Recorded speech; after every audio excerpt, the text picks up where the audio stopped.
What's up, everyone? I'm Ben with the BTC Sessions, and this is your daily session.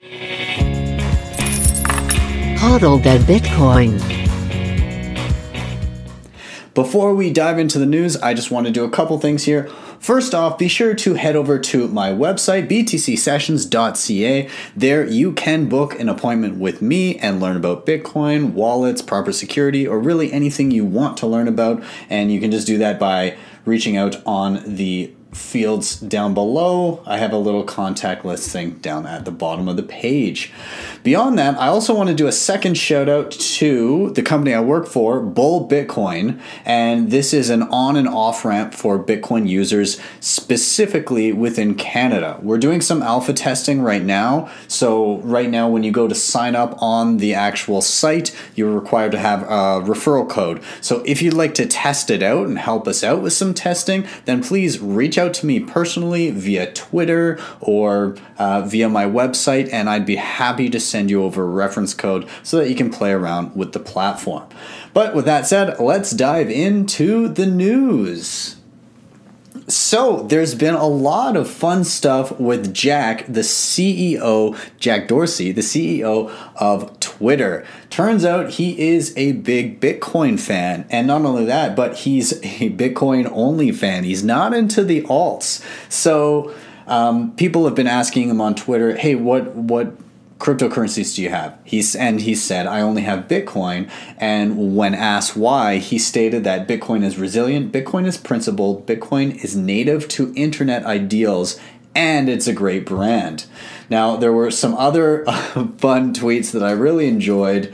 Somebody said, how about some other currencies to buy in the Cash App? Bitcoin is boring. He goes, nah.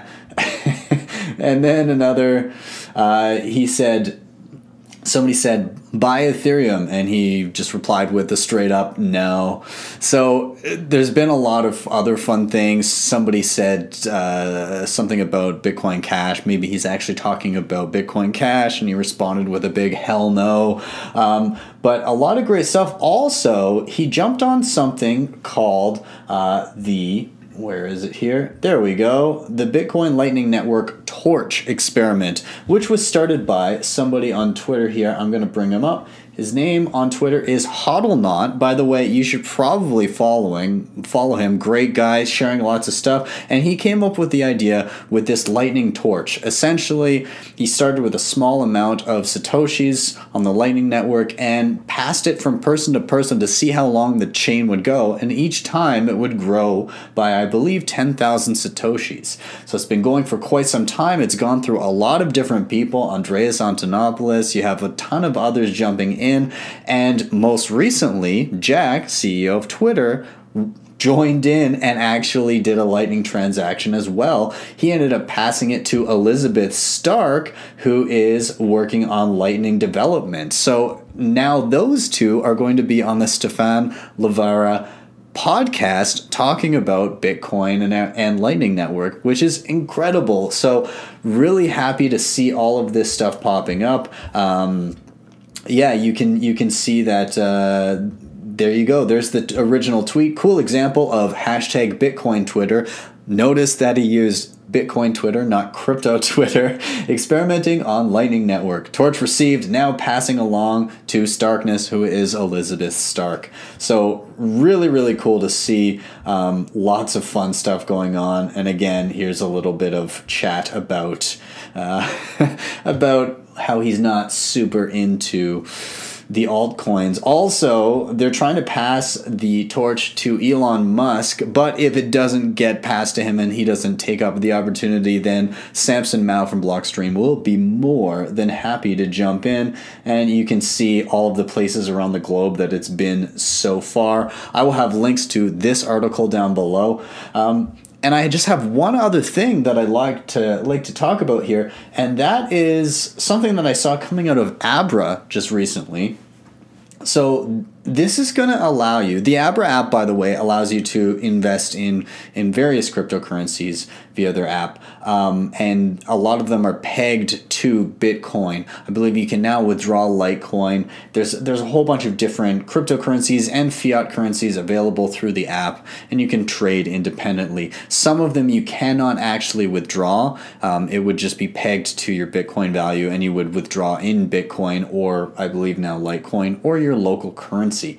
Now, what they're looking to do, though, is you will soon be able to deposit Bitcoin and use that Bitcoin to invest in a ton of different stocks and ETFs.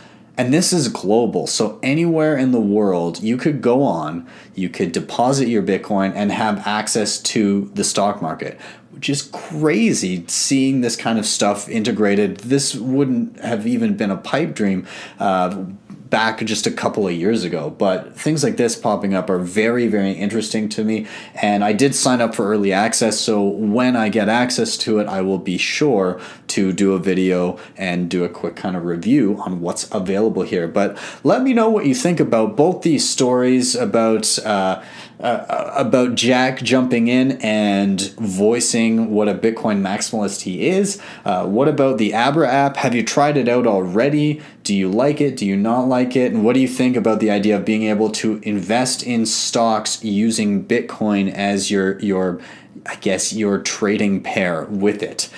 Very, very interesting. And guys, once again, please do check out the website. Please do check out bullbitcoin.com. And I'm out early because I'm actually headed to go see Justin Timberlake in concert tonight. So that's a thing that I'll be doing. But guys, thank you so much for watching, and I will see you tomorrow for your daily session.